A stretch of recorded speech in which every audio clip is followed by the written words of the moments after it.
Plaintiff James Reisner says when he started dating the defendant, he didn't think their 13-year age difference would be a problem. However, the defendant turned out to be a party girl who constantly went out and left her kids with James. He's suing his ex-girlfriend for unpaid loans. Defendant Heather Walton says when she first met James, he wined and dined her and took her out all the time. But as time went on, the only thing James wanted to do was stay home and play video games. Heather insists they wouldn't even be in court if she was still dating James, and she's countersuing for personal property. Start with you. Okay, me and Heather met back in early '08. We started dating probably a month after we met each other. She was a friend of my sister's. Right away, she's 13 years younger than me, so, I didn't think the age difference would be a big deal, but right away it was apparent that it was. How so? She wanted to go out and party all the time, just never want to sit home, and like I said, I'm older, so I want to sit home. That's not true, Your Honor. I'll let you explain. Go ahead. She would leave her kids with me and then go out and party. I didn't mind the kids because I care for the kids. Like I said, she was a friend of my sister, so I knew the kids. And she, she just was lying. I'd be at work and I had a friend would call me and asked me, was me and Heather still together? And I was like, yeah, we're still together. He goes, well, she's out at the bar right now with 5 guys and 2 girls. He goes, you do the math. It doesn't look right to me. So I called her and she tells me she's at home. She started moving a little bit of stuff of hers in at a time at the apartment. And eventually it got to where she had more stuff at the apartment than I did. What would she say when you questioned her about your suspicions? She would tell me that it's all in my head, that I'm losing my mind. I need to start. What did she say about the fact that you thought she was going to party a little excessively? She would tell me that she's young and that maybe I need to get out more. And I tell her, well, I got to go to work. I'm at work. And then you got to drink beer and play them video games when you get home. Right. That's all I wanted to do, Your Honor. You don't have to tell me. So I'm psychic. She just, she got to where she'd be lying to me all the time. That's what this case is about. Her side. When we first met, he was taking me out. We would go out to dinner. He would take me to go get my nails done, throw me some money to get my hair done. We'd go out bowling. He would just take me out, wine and dine me all the time. And then all of a sudden, out of nowhere, he wanted to just go to work, come home, play video games, do the, that stuff. When, there was times where I wanted to go out, drinking, having a good time. And the time I left my children with him, I called and kept in contact. Not often at all. I went out 3 times a month. Partying. 3 times a week. How old are you? I'm 22 years old. Yeah. That's about right, sir. When we first got together, she wasn't that way. Quite frankly. Well, he started acting like my father, I know he's 13 years older than me, but he's not my father. Go ahead.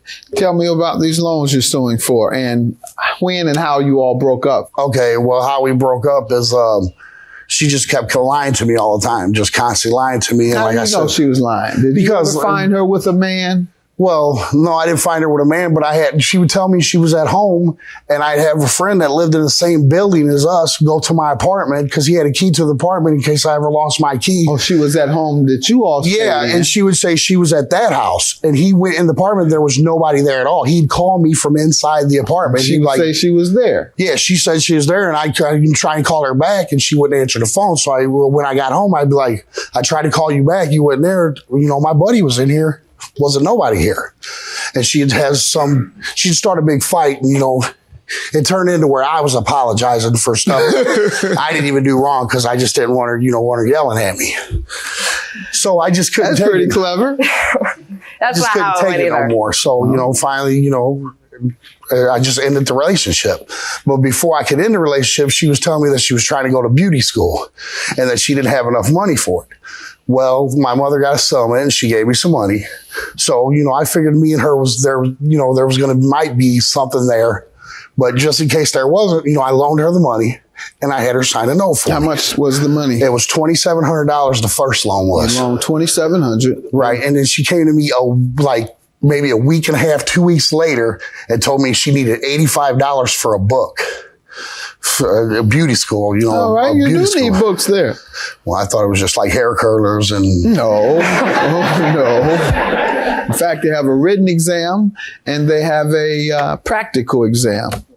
Well, right after I loaned her this money, I would get calls at work from friends and they would tell me, hey, Heather's out at the bar and she's paying for everybody. And I'm like, what do you mean she's paying for everybody? Buying out the bar. They're like, did you guys hit the lottery or did she come into some money? I was like, the only money that I know she could have came into was the money I gave her to pay her tuition for beauty school.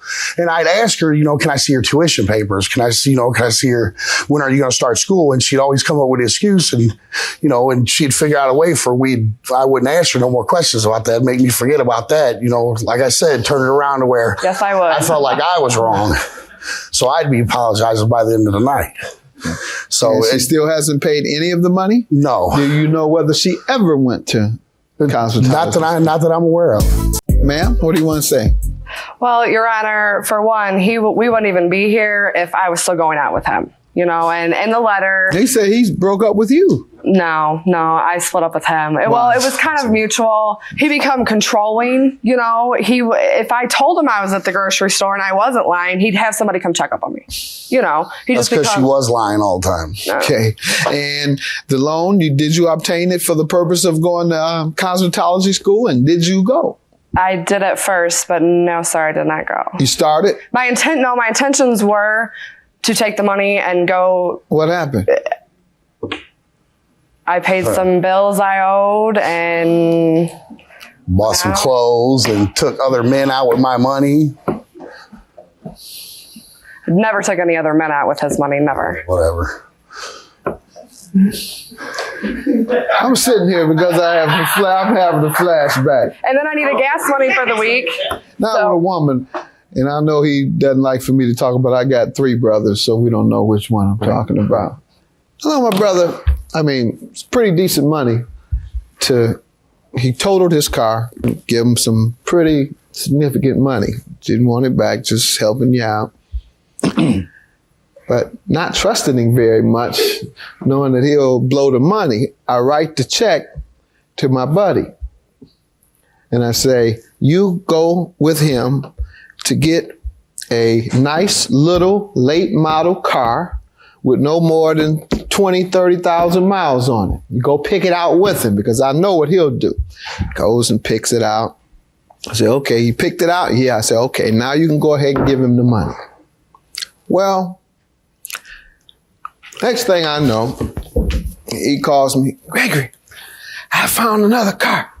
I said, go ahead and get it. I say, but you need to save the balance of that car, which was several thousand. I say, you need to save the other money because you're going to have some problems with this car because it has 100,000 miles on it. A Cadillac.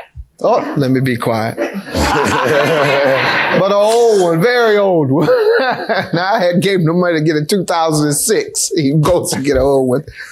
Oh yeah, I'm saving the money. 3-4 weeks later, Gregory, I need $200. What?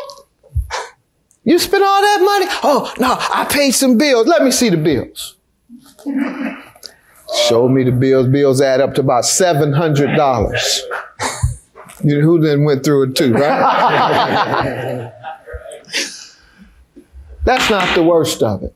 I knew he'd blown the money. I asked my friend who I gave the money, he said, Judge, I didn't want to tell you, man. He went to the bar 4 nights in a row and bought the whole bar out. Oh. Who do you want to drink? I'm Judge Mathis, brother. The drinks are on me. Drinks are on me. 3 nights. Still haven't heard the worst. No. Go up to Michigan State where my daughter attends, my daughter Kamara, to see the basketball game. She works for the coach, Coach Izzo. So we're excited. We go up there, Michigan State. I ride with him in his car. When we return about 11 p.m. on the way back to Detroit, it's torrential rains. 11 p.m.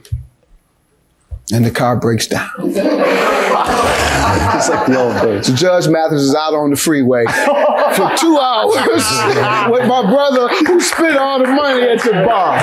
That's why I was quiet and just shaking my head. Not necessarily because of you, but I was having a flashback. But I'm going to put you two together. Y'all deserve each other. You and my They probably know each other.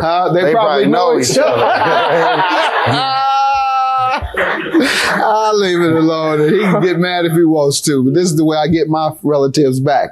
I told him I have a big, loud speaker. If they mess with me, I get them back on television. So the loan that she used to buy up the bar. Yeah, and clothes and whatever else she bought. She hasn't repaid you, obviously. Not you a agree dime. you owe him. I have the promissory note in case she I don't doesn't. think I should have to pay him though, because if we was together, then I wouldn't have to be paying him. If you're not. Yeah, but in the note he didn't write, oh, if we're not together, then I'm gonna go sue her for it. But if we're together, why he had you fill out a promissory note, because he wasn't sure of you. He was right. Counterclaim for $85 for personal property. How does he owe you? Okay, well, Your Honor, I had these really, really, really hot pair of jeans. That was my favorite pair of jeans. And they was over, at the Who told you place. they were hot? Go ahead. I got a lot of compliments. All those men at the bar. When she was buying them drinks. Go ahead.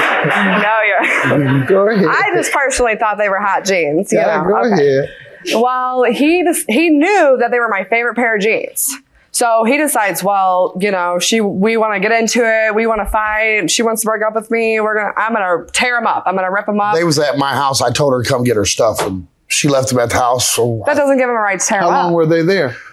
probably about 2 weeks. I advised her to come get her things out of my Only way house. you can dispose of someone's property is, one, if you give them notice of a certain time period, and that must be at least 30 days. Secondly, if you don't give a specific time period, it's a reasonable amount of time. And that probably is 90 days or something, not 2 weeks. Well, she told me that she'd be there in a week to get her stuff and just never Did you? showed up.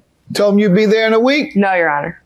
Oh my God. Okay. $2,700 is your judgment, or $2,785 is your judgment, $85 for your jeans, and that leaves you with $2,700. All right? Don't spend it all on video games. Good luck.